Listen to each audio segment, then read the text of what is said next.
Formal nga iginlunsad ang provincial government at Eastern Samar hapakikigsumbayan ang Department of Agriculture Regional Office 8 ang Provincial Rice Derby 2026 dito sa Barangay Gapang, Dolores. Sakop hini nga proyekto in 150 hektaryas nga demonstration farms. May ada haros 200 nga farmer cooperators nga 26 nga agricultural companies ito na partisipar dahil season 5 hini nga Rice Derby. Igin papakita din iton moderno nga teknolohiya pag umahiton humay, upod na iton paggamitin hybrid rice varieties, biofertilizers, soil enhancers, inorganic fertilizers, nga drone-assisted precision agriculture. Tuyo hini nga mapahataas ti produksyon hamas habubo nga gastos, sugad man mapakusog iton proteksyon kontra iton nagbabago nga klima.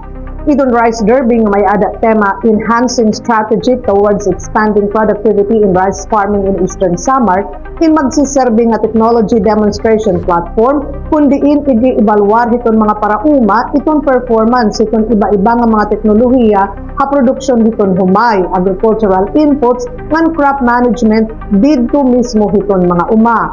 Sumalakan DA Regional Executive Director Rodel Macapanias, kini nga Rice Derby in kaparte hiton kana Department of Agriculture mga pitad para maging moderno iton pag-umahiton humay ngan mapadukwag iton produksyon hit pagkaon ha Eastern Samar. Hingyap niya nga bumalhin na iton parauma tikang hiton tradisyonal nga hiton moderno nga pagkuma maging supisyente iton production hiton pagkaon para waray na magugutom. Yeah. Okay na lang na hindi yan ang higayon, madadaratan na ng Eastern Samar ang technology. In fact, naging istorya kita hybrid. Tingnan pa 2000s, may na hybrid. Pero di rin pa so that na-expanded itong out of area devoted to hybrid cultivation.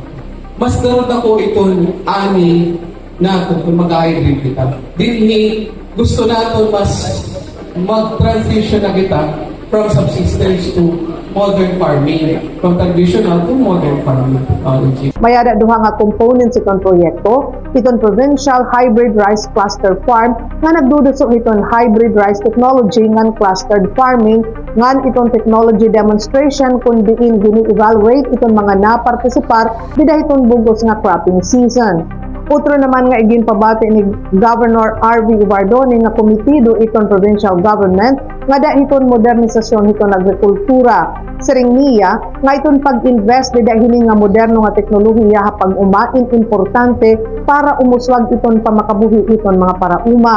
Ito na ito Regional Executive Director nga ano ba nga mga kumpanya din may adaling din ang mga areas kundi nag-demo hira kung ano din ang mga produkto nga pwede pakita iyo, kung ano tira mga mechanization, yung pwede ipakita iyo, no? Importante ni haton. Kay maraw naman ka mo, dinhi probinsya naton, medyo kadaan dito nato na pag-uma, no? Di rin naton access, dito nato nakukuha ba ng mga teknolohiya Pinaagi ni nga Rice Derby, may babaruan kung anong kung pinakamaupay nga mga inobasyon ngan kikitaan kung pwede ini mapalit iton provincial government para magpulos iton mas damo nga mga parauma. Dako naman iton paglaom iton mga napartisipar nga mga parauma dito sa Dolores ngayana nga cropping season, dako iton ira ani ngan magagamit nira iton teknolohiya ha ira pag-uma. Ini nga Rice Derby inigin i-implementar dito Department of Agriculture, Eastern Samar Provincial Government, Bureau of Soils and Water Management, Philippine Rice Research Institute, Municipal Government itong Dolores, ngan mga pribadong agricultural companies. Samtang nagsaring hitad apura itong Provincial Rice Coordinator nga itong monitoring and evaluation itong mga demonstration farms in magpapadayon nga da itong pagbari.